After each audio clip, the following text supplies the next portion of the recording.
बिहार विधानसभा चुनाव के लिए राजनीतिक दलों ने कमर कस ली है और पार्टियां जोर शोर से चुनाव की तैयारियों में जुटे हैं। कांग्रेस ने भी चुनाव में जीत हासिल करने के लिए अपनी तैयारियां तेज कर दी है।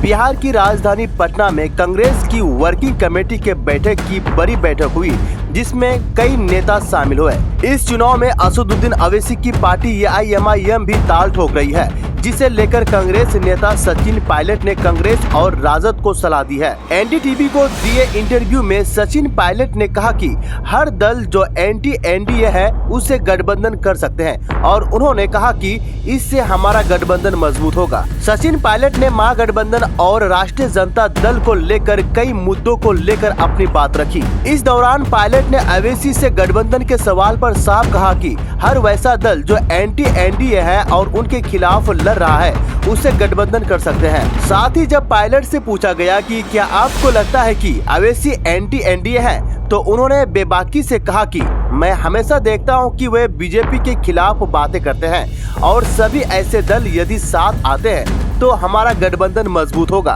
इसके साथ ही सचिन पायलट ने आगामी चुनावों से पहले मुख्यमंत्री नीतीश कुमार पर तीखा हमला बोला है। पायलट ने कहा कि वोटर लिस्ट और बूथ केंद्रों की फुटेज पार्टी को दी जानी चाहिए और उन्होंने नीतीश कुमार पर तंज कसते हुए कहा, ऐसा लगता है कि उनका सिर्फ इस्तेमाल किया गया है। पायलट ने आगे कहा कि मुख्यमंत्री को फ्रंट फुट पर आकर नेतृत्व करना चाहिए, लेकिन वह ऐसा नहीं कर पा रहे हैं क्योंकि इंजन डबल है और कार्रवाई दिल्ली से हो रही है।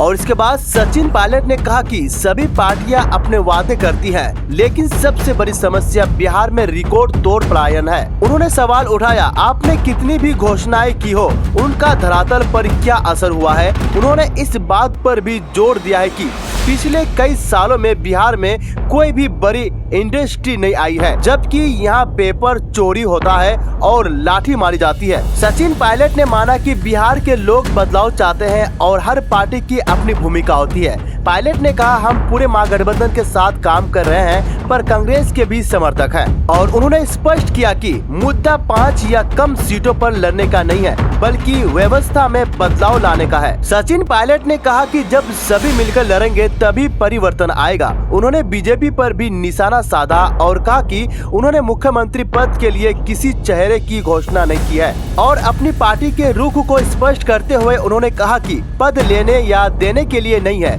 और सही समय आने पर सही निर्णय लिया जाएगा। वीडियो इंफॉर्मेटिव लगने पर सब्सक्राइब और शेयर जरूर करें।